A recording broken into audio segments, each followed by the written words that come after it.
and welcome. I hope that you are doing well. Today is Monday. No, today is Tuesday. Sorry, February 4th. Lost a day somehow. Gotta catch up. And I am here for my weekly cross-stitching update. I thought I would show you that. Let's see if I can pick him up a little bit because he's a shorty.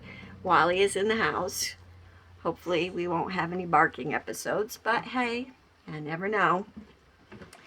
I feel like my stitching was kind of light this week, but yeah, I don't know. It is what it is anyway. We're still in definitely winter. It's been overcast and kind of gray most days. I think it's like 34 degrees Fahrenheit right now. And it doesn't feel that cold, so I'll take it. So let me show you what I've been working on. I've been working on Mandala Cat out of the Cross Stitching 2019 calendar. And it's patterns and instructions, and it was a calendar. And I love it. And I didn't get the whole picture out, but on the back of the calendar you can see what the Mandala Cat looks like. Let me stand up so I can see. So that's what he looks like. And I have to tell you, these pictures, I don't think they look exactly like the pattern that you're going to be stitching. And I'll show you. But they do have some other really great pictures. And I do have the 2020 calendar hanging on my wall back there. And hopefully I stitch more of these, but I'm not sure. Because there's a lot of stitching in these too.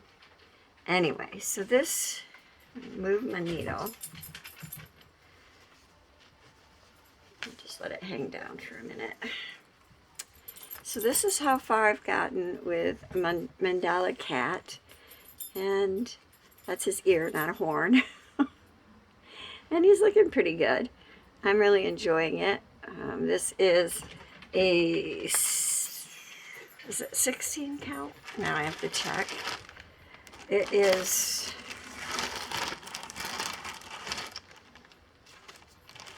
yep, 16 count Apple Tart Ada by Color and Cotton. And if you've never used Color and Cotton fabric, I recommend it because I really love stitching on it. And yeah, I'm hoping to finish this one this year. That's Mandala Cat.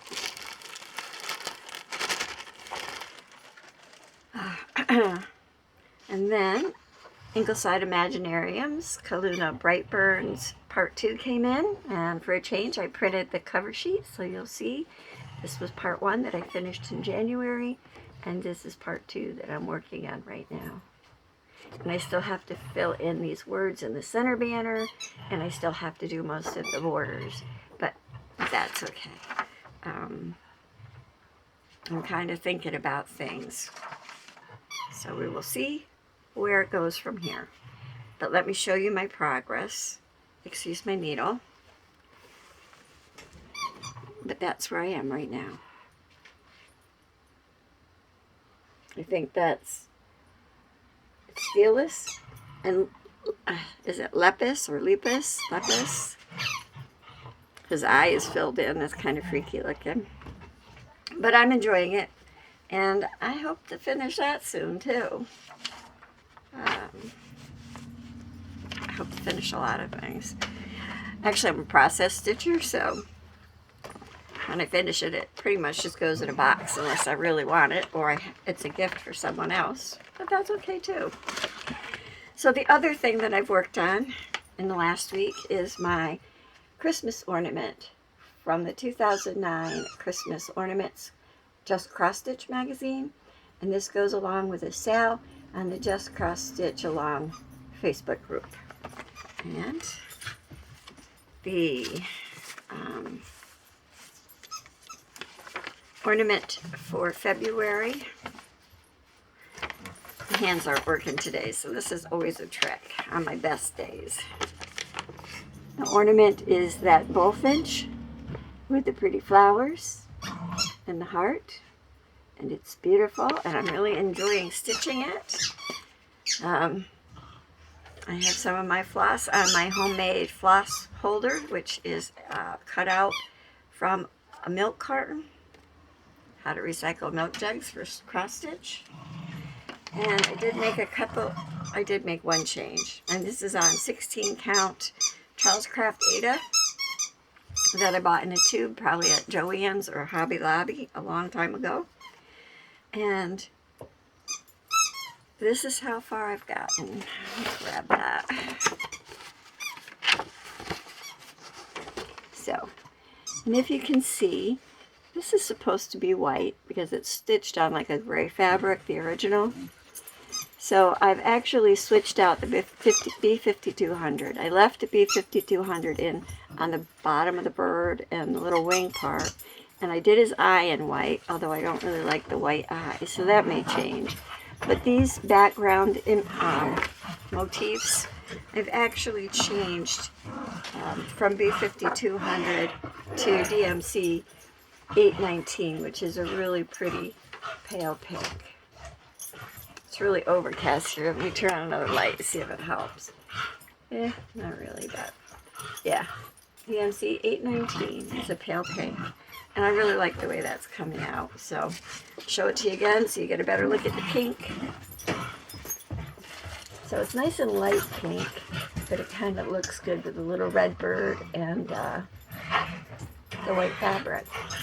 And you can hear Wally over there. He's playing with a ball, trying to get my cat extra to play with him.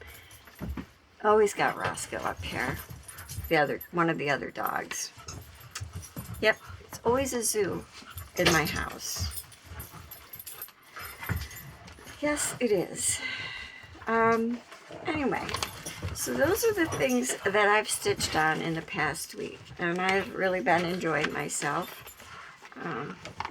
Groundhog's Day happened, and they pulled that poor little caged groundhog out of his hole that they shoved him in the first place. And I guess he didn't scurry right back in, so now they're predicting an early spring. Personally, I think that the weather isn't really predicted by a rodent, but that's okay. Early spring, I'd take that too. Although I'm not minding winter this year. So that was my cross stitching. I did, as I said in my last video, I got a little bit of a cross stitching bug going. So I cross stitched myself. Well, I was going to pull that other one down and show you just a second. Let me get this. Take my book rings out of it and a little tripod. And so I used to get, hold on, dogs. I just sent Roscoe downstairs and shut my door. Let's see. I was going to tell you that I used to belong to the Darn Good Yarn, and I'll try to remember to link it below, subscription box.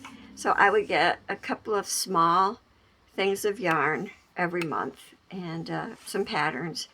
And what it was the yarns come from like India, and they're done in village businesses, and it helps women support their families, and that's a really good mission.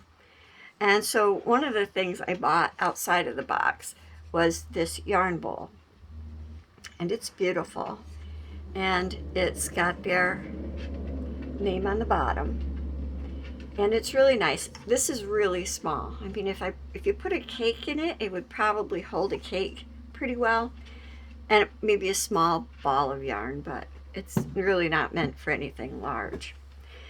So I thought, you know, I saw Lori of Mischievous Stitches stitching baskets at one point, crocheting, and I thought, you know, that looks pretty interesting.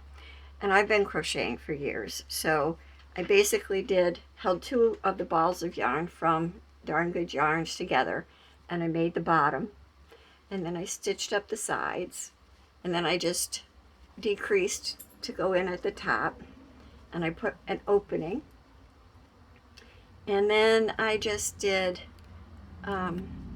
single, excuse the hair, single crochets to kind of catch from the center of the, what could be a handle opening, but in this case I thinking yarn could feed through there. Or if you were using multiple skeins, you'd have, I put 2 extra at the top over that opening. And then I just closed down the top of the basket bowl a little bit by doing, I think that's a single crochet, a half double crochet, a half double crochet, a double crochet, a half double crochet, and a single crochet into the same hole, which creates like a picot all the way around and helps to decrease the top. So I made this as kind of a yarn bowl for myself, and I think that's kind of cool. Not a pattern, can't tell you where you can get it because it came out of my head, which is how I do most of my crocheting, just out of my head. And yeah, so I enjoyed doing that. I might make myself a couple of other baskets because I have a lot of yarn too. I have too much. I gotta use it. Use it or lose it, as they say. I'd like to use it. I haven't started my quilted sofa covers. I hope to do that soon too. See, no, less time for stitching, but other things I want to do. Yeah. So I had showed one of my beaded necklaces too at one point, and it was a picot bezel around a face, and then it had fringe coming off of it, and it had a, I think it was this, that was on a ribbon finding. And I was asked what I would recommend as far as beading books go, and I have a lot of bead books, and although this one doesn't talk about fringe so much, it does have a spider orb in here, which is kind of fringed. But the book itself is called Getting Started with Seed Beads. And that's what that looks like. And it's by Dustin Wedekind. And so it's got a lot of just regular beginning style seed bead stitches to do. And it covers some bead embroidery, which is how I made my jeweled beaded bug. That is bead embroidery. It's a little more advanced, but it's not, I don't know about advanced, it's 3-dimensional. Whereas the bead embroidery there is kind of, it's 2-dimensional because you're putting beads on another surface, but yeah, it's a good place to start. Yeah, not really a whole lot to tell. Life goes on. I did finally remember to make an appointment for a physical, so if you haven't had a physical in a while, it might be a good year to get it done. Easy year to remember that you had one anyway, 2020. Yeah. Other than that, life is good. I hope life is good wherever you are. And that is short and sweet and to the point. So, as Cinderella's mother said, be kind and be courageous. And as I say, be colorful. Thanks for watching. Take care. God bless. Happy stitching. Bye.